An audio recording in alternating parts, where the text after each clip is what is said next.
നവ ഇന്ത്യയ്ക്ക് യുവശക്തി എന്ന തലക്കെട്ടിൽ young India youth Congress campaign Triprangode വെച്ച് നടന്നു. തവനൂർ നിയോജക മണ്ഡലം കമ്മിറ്റിയുടെ ആഭിമുഖ്യത്തിൽ ബൂത്ത് തലങ്ങളിൽ നിന്നും പ്രതിനിധികളെ സംഘടിപ്പിച്ച് സംഘടനയെ ശക്തിപ്പെടുത്തുക എന്ന ലക്ഷ്യത്തോടുകൂടിയുള്ള ക്യാമ്പയിൻ യൂത്ത് കോൺഗ്രസ് സംസ്ഥാന പ്രസിഡന്റ് രാഹുൽ മാങ്കൂട്ടത്തിൽ ഉദ്ഘാടനം ചെയ്തു.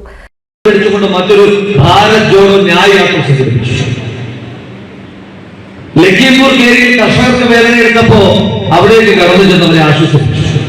ഉന്നാവിലെ ഹത്രസിന് ഈ രാജ്യത്ത് എവിടെയെല്ലാം ജനങ്ങൾ വേദനിക്കപ്പെട്ടിട്ടുണ്ട് അവരെല്ലാം സമാശ്വസിപ്പിക്കുവാൻ ആ മനുഷ്യൻ കടന്നു ചെന്നു.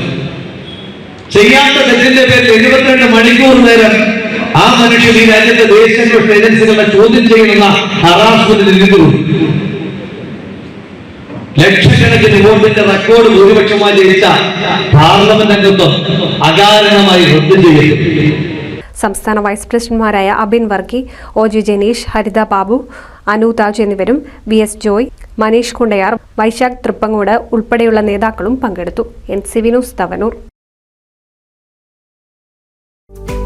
കേരളത്തിലെ number 1 broadband cable TV network കമ്പനിയായ കേരള വിഷൻ ഇന്ന് ഇന്ത്യയിലെ ആദ്യ 10 ബ്രോഡ്ബാൻഡ് കേബിൾ TV സേവനദാതാക്കളുടെ പട്ടികയിൽ ഇടം നേടിയിരിക്കുന്നു.